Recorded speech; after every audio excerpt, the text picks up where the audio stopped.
નર્મદા જિલ્લાના ડેડિયાપાડા તાલુકાના આમ આદમી પાર્ટીના ધારાસભ્ય ચૈતર વસાવાએ આજરોજ જિલ્લાના ચિગદા તાલુકાના ઝાંક ગામથી સ્વાભિમાન યાત્રાની શરૂઆત કરી છે।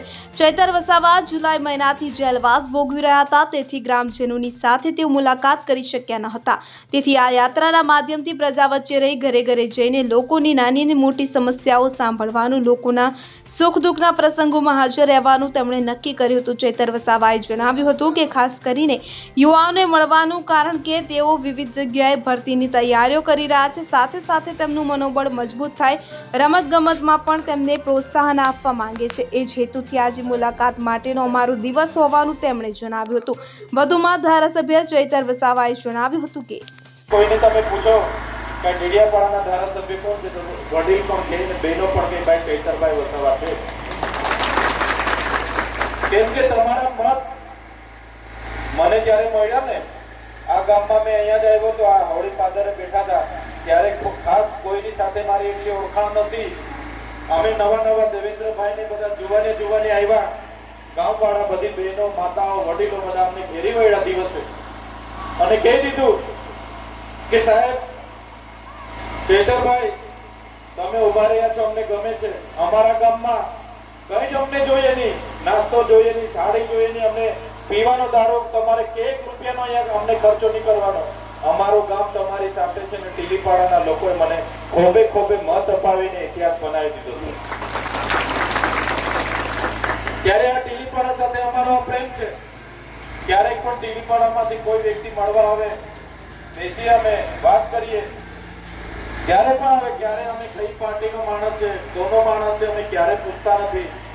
કોઈ પણ વ્યક્તિ આવે એ ભાઈ ટીલીપાડા એટલે મારો પરિવાર છે, ટીલીપાડા એટલે મારો પરિવાર છે। આજે તમારી વચ્ચે મેં આવ્યો છું, ભલે આ સરકાર મારા ગામમાં મને જવા નથી દેતી, આ સરકાર મને ડેડિયાપાડા જવા નથી દેતી, પણ જ્યારે હું તમારા ગામમાં આવ્યો છું તો મને એવું થાય છે કે મારા ગામમાં જ આવીને મેં બેઠો છું।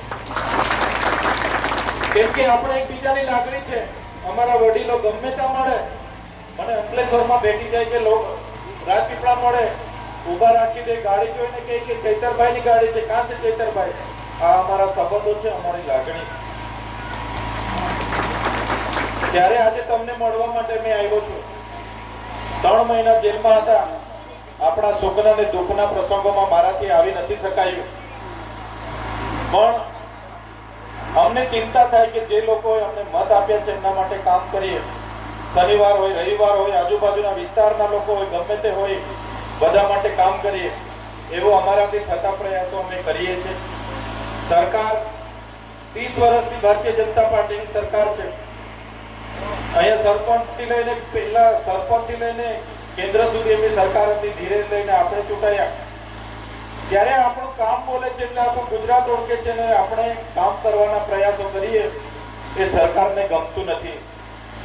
તમે જોયું હશે, જે છોકરાઓ ભણે ગણે છે એમને ખબર છે, ઉચ્ચ અભ્યાસ માટે ANM, GNM, PTC, BA, BEd, pharmacy, medical, civil કરવા માટે જે શિષ્યવૃત્તિ મળતી હતી, પોસ્ટ મેટ્રિક શિષ્યવૃત્તિ 2024માં ભારતીય જનતા પાર્ટીની સરકારે બંધ કરી દીધી। એમણે 10મા મહિનાના 28 તારીખે એવો પરિપત્ર બહાર પાડ્યો 2024માં કે આદિજાતિના જે વિદ્યાર્થીઓને સ્કોલરશિપ મળે છે તે બંધ કરીએ છીએ। 60,000 વિદ્યાર્થીઓ અટવાઈ ગયા। ત્યારે આખા ગુજરાતમાંથી આ સરકાર સામે કોઈ નથી લડ્યું, આખા ગુજરાતમાં ચૈતર વસાવા અને એમની ટીમ આ સરકાર સામે લડી છે।